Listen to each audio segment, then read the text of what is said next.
Let's look at the new MOZA R16 Ultra wheelbase. It's got the same design style used on the R21 and R25 Ultras, as well as the new R5 Pro. You can see MOZA's classic aluminium fins, plus cool looking customizable RGB strips on the sides.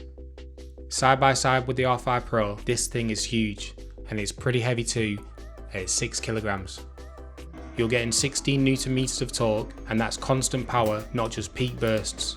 You might see a few examples like this, showing that the zero-cogging flat wire motor smooths out the feel of force feedback, but in reality, it's only really noticeable when powered off and turning with your fingers. What the flat wire design does do is allow the wheelbase to have the smaller form factor, improved heat efficiency, and lower response latency.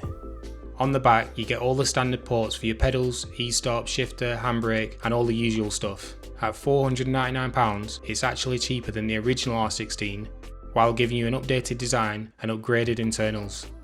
So where does this fit? As we all know, sim racing definitely has the upgrade bug. You start off with something like the R3 or the R5, and then as you get more into sim racing and you get the urge to upgrade, you're likely to go for something like the R9 or the R12. Is the R16 Ultra going to become that awkward middle child that gets ignored? Honestly, I don't think it will. This could actually be the wheelbase to make you skip the R9 and the R12. At current prices, and remember these are discounted prices, the R9 V3 sits at around £299 and the R12 V2 goes for about £379. So at £499, the R16 is only £120 more than the R12. And for that £120, you get 4 extra Nm of continuous power, better thermal management, and the updated Ultra chassis. Spending that extra to jump directly to 16 Nm makes the R12 much harder to justify. In driving terms, 16 Nm is a massive leap. I ran the R5 at 100% power for the last 2 years.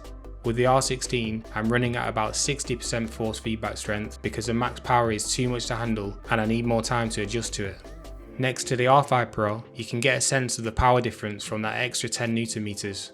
They're both set to 100% force feedback in pit house, but I'm unable to hold onto the wheel with the R16 when crashing into the barrier. It's actually quite risky to keep hold of the steering wheel during a crash because it's strong enough to do some serious damage to your wrists or thumbs. Here's another quick test using a piece of string. On the R5 Pro, the string stops the wheel from rotating. On the R16, the torque snaps it instantly.